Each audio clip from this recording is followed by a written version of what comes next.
तो सबसे पहले हम बात कर लेते हैं कि कैसे आप लोग अपनी सोच को बदल सकते हैं। कि सबसे पहले जो हमारे एक्शंस होते हैं वो हमारी सोच से बन के आते हैं। तो सोच हमारी अगर बदल जाएगी तो हमारे एक्शन करने के तरीके में भी काफ़ी ज़्यादा बदलाव आएंगे। यहाँ पर ये सबसे मुश्किल टास्क इसलिए कहता हूँ मैं, क्योंकि एक दिन में सोच नहीं बदली जाती। साल भर का कचरा जो कि आपके शायद माँ बाप ने, सोसाइटी ने आपको दे रखा होता है, वो एक दिन में साफ नहीं होता। उसके लिए आपको रेगुलर ऐसी ऐसी चीज़ें करनी पड़ती हैं जो कि एक प्रैक्टिस होती है। मतलब आपको पिछली सिखाई की जितनी भी बातें हैं सब भूल के एक रीस्टार्ट करना पड़ता है। तो इस वीडियो को उसी माइंडसेट के साथ देखना, क्योंकि इस वीडियो में मैं थोड़े से ऐसे पुराने मिथ्स को कहने वाला हूँ आपको, ताकि आपकी सोच थोड़ी सी अलग लेवल पर बढ़ सके। क्योंकि वहाँ पर लेवल 1 भी है, लेवल 2 भी है और लेवल 3 भी है। तो ये बहुत सिंपल कॉन्सेप्ट है, आप समझ जाएंगे।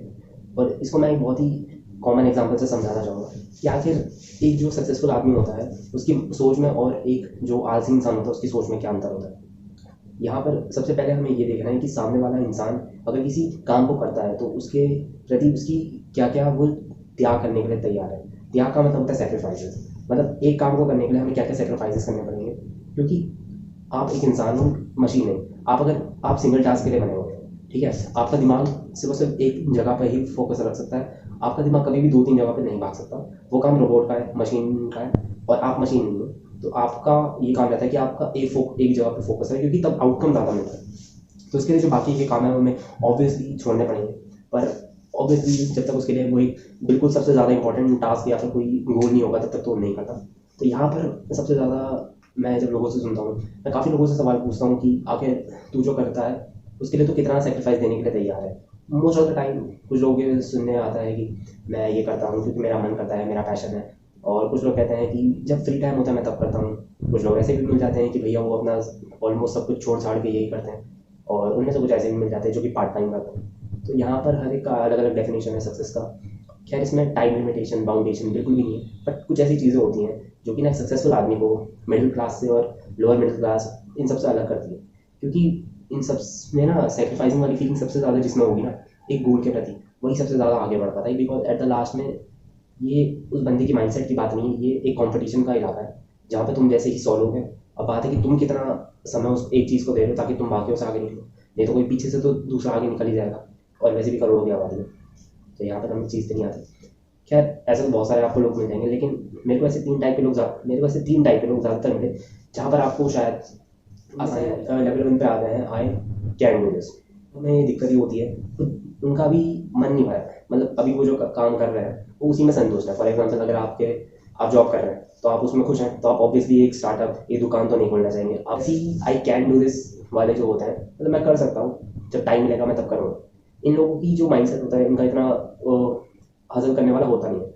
ये लोग ज़्यादा मेहनती होते नहीं है, ये लोग अपने कंफर्ट जोन में रहते हैं। और मैंने अपनी वीडियो में बताया था कि कंफर्ट जोन बहुत ही ज़्यादा डेंजरस जोन होता है। अगर आपने वो वीडियो नहीं देखी है तो कंफर्ट जोन का एक छोटा सा बता देता हूँ। कंफर्ट जोन एक ऐसा जोन होता है जिसमें आप रिलैक्स मोड में आ जाते हैं, आपका दिमाग इतना काम नहीं करता, सब आपका दिमाग एकदम डल हो जाता है। ये था कंफर्ट जोन। और जो आई कैन डू इट वाले होते हैं वो मोस्टली उन्हें कंफर्ट जोन में ही मैं कहता हूँ, क्योंकि कंफर्ट जोन वाले की ग्रोथ तो बिल्कुल भी नहीं होती। वो भले सर्वाइव कर सकता है क्योंकि वो एट द लास्ट कुछ ना कुछ तो कर रहा है जिसमें वो कंफर्टेबल है, वो काम कर रहा है, but it is not based on productivity, is only just for him survival. तो सर्वाइवल में वो लोग अटके रहेंगे हमेशा जब तक वो आई कैन में नहीं आ जाते हैं। अब I want to do this में मोस्ट ऑफ द टाइम काफ़ी लोग ये बैलेंस होता है दोनों तरफ के बीच, और ये मेरे को सही भी लगता है। क्योंकि बिल्कुल भी कुछ ना करने से तो सही है कि I want to do this वाले लोग हैं। क्योंकि इसमें होता है लोग अपनी प्रायोरिटीज़ को सेट कर देते हैं। लोग अपनी जो प्रायोरिटीज़ को सेट कर देते हैं तो वहाँ पर वो अपनी प्रायोरिटी के हिसाब से वो अपने गोल सेट करते हैं और उन्हीं हिसाब से वो लिस्ट तैयार करके और एग्जीक्यूट करते हैं, जिससे मोस्ट ऑफ द टाइम उनका ज़्यादा टाइम तो मैनेजमेंट में ही जाता है। क्योंकि यहाँ पर उन्हें मेन होता है उनका प्रायोरिटी वाइज करना। अब यहाँ पर आपकी प्रायोरिटी अलग हो सकती है, किसी की फैमिली नंबर 1 प्रायोरिटी हो सकती है, किसी के अपने गोल नंबर 1 प्रायोरिटी हो सकते हैं, किसी की रिलेशनशिप प्रायोरिटी नंबर 1 हो सकती है। तो यहाँ की हर एक की अपनी अपनी प्रायोरिटी होती है। और प्रायोरिटी का सबसे बड़ा फ़ायदा है वो मैं आपको किसी दूसरी वीडियो में बताऊँगा, क्योंकि जो लोग प्रायोरिटी नहीं बनाते उनके साथ भी कुछ ना कुछ दिक्कतें हो जाती हैं। तो मैं तो ये कहूँगा कि अगर आप लेवल 1 पे नहीं हो तो अच्छी बात है, कम से कम आप लेवल 2 पे आने की कोशिश करो I want to do this में, क्योंकि इसमें कम से कम आपकी प्रायोरिटीज़ है, आप कम से कम कुछ प्रोडक्टिविटी करते हो यहाँ पर। और सबसे अच्छी बात ये है कि भैया लर्निंग जोन में रहते हैं ये लोग और अपने आप को टाइम टू टाइम वो स्केल करते रहते हैं। सब कुछ बैलेंस रहता है इनकी लाइफ में, पर वही है कि बैलेंस हमेशा सही नहीं रहता, क्योंकि बैलेंस लाइफ कभी ना कभी डिसबैलेंस हो जाती है और वहाँ पर इन लोगों को फिर से बैलेंस लाने में थोड़ी सी इनको दिक्कत आ जाती है। तो यहाँ पर आ जाते हैं तीसरे लेवल के लोग, जिनके बारे में शायद आप लोगों को ज़्यादातर लोग नहीं मिलते होंगे देखना। ऐसे लोग ऑलमोस्ट टेंशन फ्री रहते हैं। और मैं लेवल 3 वालों को कहता हूँ I can do this to leave anything. यहाँ पे वाले जो लेवल 3 के लोग होते हैं वो एक काम को करने के लिए सब कुछ छोड़ने को तैयार रहता है। वो फॉर एग्जाम्पल के कोई भी रिश्तेदार है या फिर भाई है, वो जॉब कर रहा है तो वो उसे नहीं छोड़ेगा कोई साइड हसल करने के लिए या फिर कोई ऐसी चीज़ करने के लिए जो कि जिस चीज़ में उसे आगे फ्यूचर दिख रहा है, तो वो उसे नहीं छोड़ेगा क्योंकि ऑलरेडी वो किसी चीज़ में फंसा हुआ है। लेकिन जो लेवल 3 वाला इंसान है वो अपनी इस कंफर्ट जोन से निकल जाएगा और लेवल 3 पे डायरेक्ट पहुंच जाएगा। इसका मतलब है वो उस चीज़ को करने के लिए अपनी जो आज की लाइफ है उसे सेक्रीफाइस करने को पूरी तरह से तैयार है। ऑल्दो इसमें थोड़े बहुत नेगेटिव पॉइंट्स भी होते हैं, पर यहाँ पर भी दो तरह के इंसान होते हैं। क्योंकि यहाँ पे एक तो कैलकुलेटेड रिस्क ले लेते हैं लोग और एक होता है बिल्कुल नॉनसेंस वाला रिस्क। और इसमें ज़्यादातर तो नॉनसेंस वाले ही लोग होते हैं, तो वो लोग 90% अपने वापस लेवल 1 पे ही आ जाते हैं।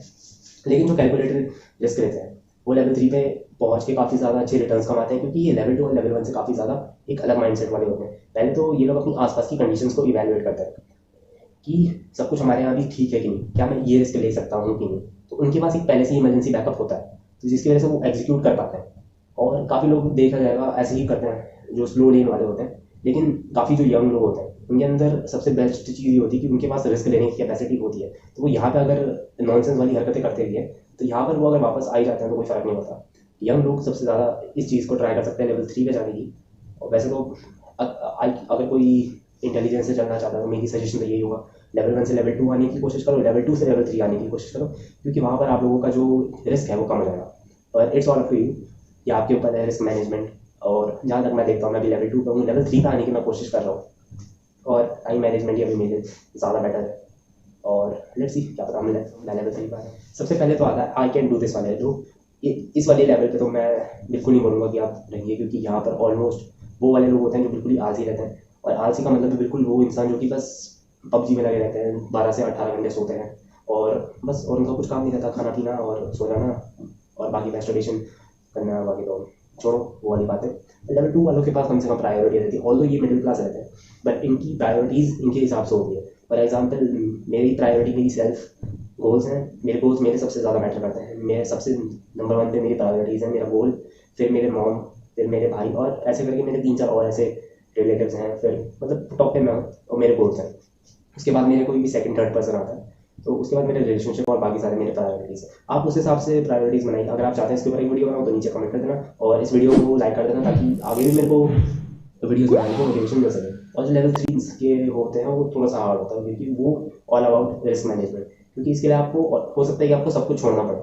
अब फॉर एग्जाम्पल आपको कोई बिजनेस करना चाह रहे हो, आपको कोई स्टार्टअप करना चाह रहे हो, तो यहाँ पर आप लोगों को जो अपना ओरिजिनल है उसे पूरी तरह से छोड़ना पड़ेगा। बिकॉज किसी भी चीज़ को करने के लिए आप एक सिंगल माइंडेड बंदे हो, आपका फोकस सिर्फ एक ही जगह जा सकता है। तो वहाँ पर अगर आपको टाइम लगाना है तो आपको जो दूसरी जगह आपका जो टाइम लगा था उसे आपको छोड़ना पड़ेगा।